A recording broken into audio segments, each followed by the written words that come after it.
few instances of true democracy in England.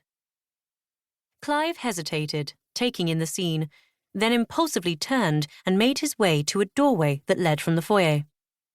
He walked down a narrow corridor that opened into a large area backstage. He stopped short, watching the actors, actresses, stagehands, prompters, and others necessary to putting on the production of Hamlet move about. They reminded Clive of a swarm of ants rushing about frantically in aimless activity. Moving toward the row of dressing rooms, he stopped before one of the doors and knocked. A voice called out and he stepped inside. His features lit up at the sight of the woman who had risen from her chair and held a handkerchief in her right hand. "Clive, what are you doing here?" Catherine Fairfield, a reigning star of the production, was no more than medium height, but her carriage was so erect that she seemed taller.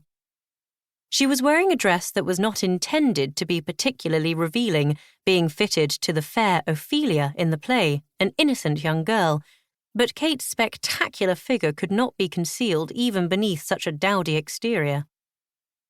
She had dark red hair, enormous dark eyes, and diaphanous skin the envy of every woman in London.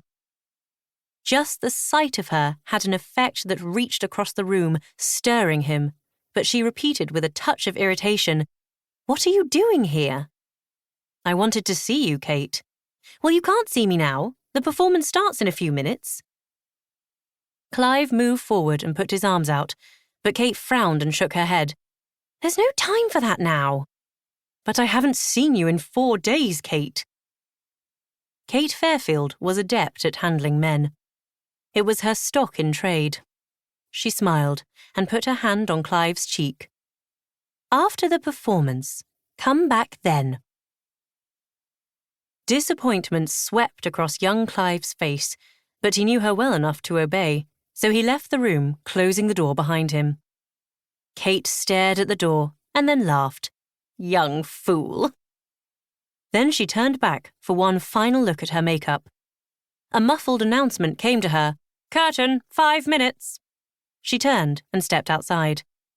Seeing a tall, dark-haired young man leaning against the scenery, she walked over to him and smiled winsomely. "You better be careful, Dylan." Dylan Tremaine turned to face Kate. He was a strikingly handsome man of 27. Exactly 6 feet tall, his athletic form was unmistakable through the tights and close-fitting tunic of his costume for the part of Laertes.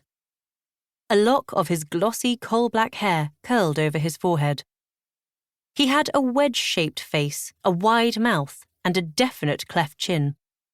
His most striking feature, however, was the strange blue of his eyes. They were exactly the colour of the cornflowers that dotted the English countryside, and they made a startling contrast against his jet-black hair and tanned complexion. Dylan had served for several years as a soldier in India. Despite his Welsh roots, he was so deeply tanned by the sun that he never paled.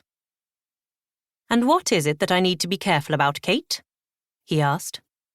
He turned and watched the woman carefully, with something guarded in his manner. "And by the way, why are you tormenting young Newton like that?"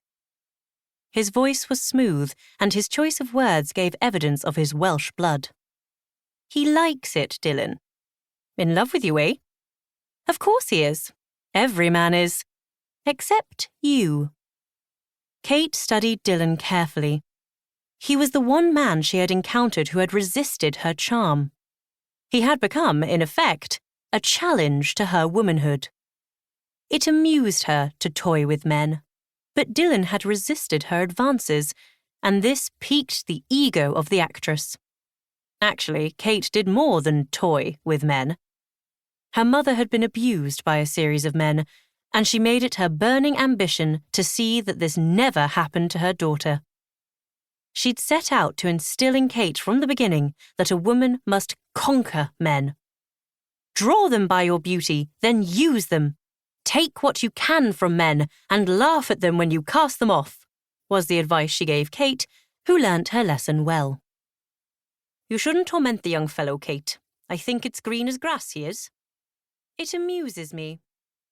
She suddenly smiled. To keep listening to this audiobook, I've left you a link in the description so you can do it, at no cost thanks to Audible's 30-day free trial.